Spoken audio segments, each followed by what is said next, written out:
Hello दोस्तों, मैं आपका स्वागत करता हूं गोविंद रिसर्च सेंटर के यूट्यूब चैनल पर।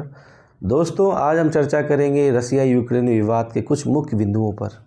इन दिनों रसिया यूक्रेन विवाद के कारण पूरे विश्व में वर्ल्ड वार 3 का माहौल बन रहा है। एक ओर रसिया के राष्ट्रपति पुतिन रुकने को तैयार नहीं है, तो वहीं दूसरी ओर यूक्रेन के राष्ट्रपति येलेंस्की झुकने को तैयार नहीं है। रसिया यूक्रेन विवाद एकाएक शुरू नहीं हुआ है, इसके पीछे वर्ल्ड वार सेकेंड से कुछ तार जुड़े हुए हैं। वर्ल्ड वार सेकेंड सन 1939 से लेकर 1945 तक चला, जिसमें अमेरिका ने अगस्त के पहले सप्ताह पर परमाणु बम का इस्तेमाल कर कर जापान को नस्ते नाबूद कर दिया और वहीं से वर्ल्ड वार सेकेंड का अंत हो गया। 4 देश सबसे शक्तिशाली देश बनकर उभर के सामने आए: यूएसएसआर, फ्रांस, ब्रिटेन और अमेरिका। इन सब में परमाणु बम सिर्फ अमेरिका के पास था, तो सबसे शक्तिशाली देश अमेरिका बन गया।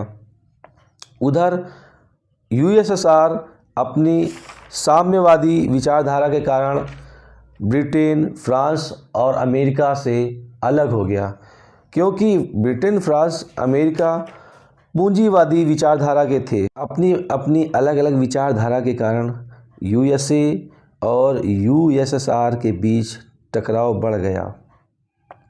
वहाँ से कोल्ड वार शुरू होता है इन दोनों के बीच में और सन 1991 तक चलता है।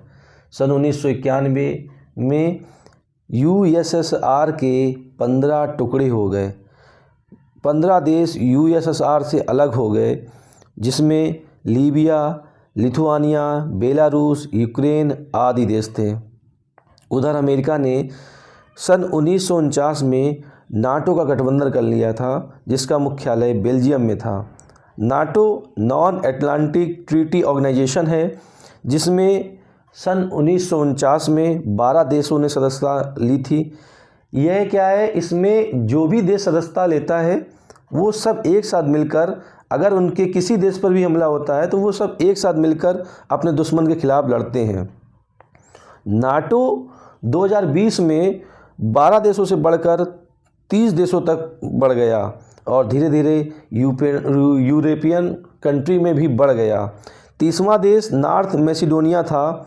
उसके बाद से लगातार यूक्रेन नाटो का सदस्य बनना चाहता था, क्योंकि सन 2014 में रसिया ने यूक्रेन के क्रीमिया पर कब्जा कर लिया था। यूक्रेन के राष्ट्रपति जेलेंस्की चाहते थे कि नाटो का सदस्य बनने के बाद में पूरी नाटो गठबंधन जो फोर्स है वो यूक्रेन का साथ देगी और उसके ऊपर जो रसिया का अटैक लगातार धीरे धीरे हो रहा है उसके खिलाफ लड़ेगी। इधर रूस नहीं चाहता था कि यूक्रेन नाटो का सदस्य बने, इसीलिए लगातार रूस यूक्रेन को चेतावनी दे रहा था। इन दोनों के बीच वाद विवाद बढ़ता चला गया और 24 अक्टूबर 2022 को रूस के राष्ट्रपति पुतिन ने मिलिट्री ऑपरेशन डिक्लेयर कर दिया। उसके बाद से लेके अब तक लगातार रूस यूक्रेन के शहरों पर, यूक्रेन को ऊपर लगातार हमला कर रहा है। रूस यूक्रेन के बीच में कई बार बात हुई, लेकिन ये बेनतीजा निकली। लास्ट बैठक बेलारूस में हुई, जहां पर रसिया ने यूक्रेन पर युद्ध रोकने के लिए 3 शर्तें रखी। एक, जो 2014 में रसिया ने यूक्रेन का हिस्सा छीन लिया था क्रीमिया, उसको मान्यता दे दी जाए। दूसरा, यूक्रेन अपनी सेना हटा दे, पूरी तरीके से सेना रखना छोड़ दे। तीसरा, यूक्रेन अपनी सीमाएं जो हैं वो निश्चित करे।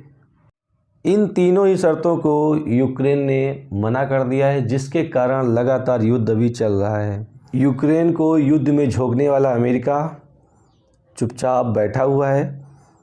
उसने अभी तक नाटो को फोर्स को यूक्रेन में नहीं भेजा है और ना ही भेजेगा। सिर्फ आर्थिक रूप से रूस को कमज़ोर करने के लिए रूस पर बड़े प्रतिबंध लगा रखे हैं, लेकिन एक तरफ यूक्रेन धीरे धीरे तबाह होता चला जा रहा है।